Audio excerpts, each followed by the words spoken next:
If you are struggling with time management for the IELTS reading exam, you need to stay around because this video is for you. Time management can cause a lot of problems for people like anxiety. You feel like you cannot answer all 40 questions in just 60 minutes, or you cannot focus because you are already freaking out. So let me restructure your understanding of time management in the IELTS reading exam by showing you the messages that I sent to a follower on TikTok. Yesterday I got this message. This is a very good message. I believe this is one of the best messages that I have got from people on TikTok and Instagram, social media in general. Not only is it very respectful, it is also very specific, which I love.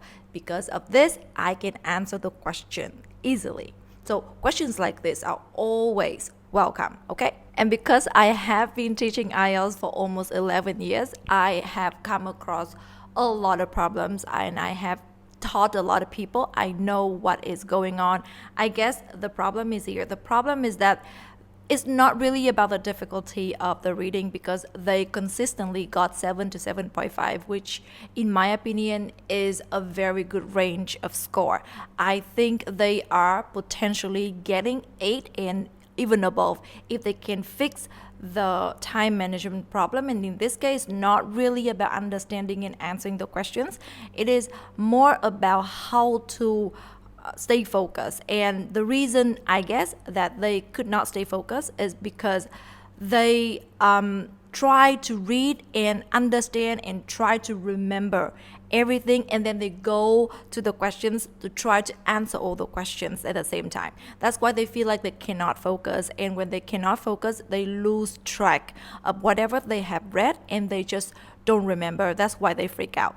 And yes, it is confirmed that they try to memorize and understand everything before answering the questions, because in their opinion, this is the only way they can do well for the IELTS reading exam. You can pause to read my answer if you are struggling with the same thing. Basically, you need to understand that it's not how much you read. You don't have to read everything. You just need to read what matters the most, aka the things that can be used to answer the questions that you have memorized. The most important thing is to look at the questions and identifying the kinds of questions you're dealing with. Depending on the kind of question you're dealing with, you will be reading the text first or the question first to save you some time. And after that, you only read a short part at a time and ask yourself if this part can answer the questions that you have memorized.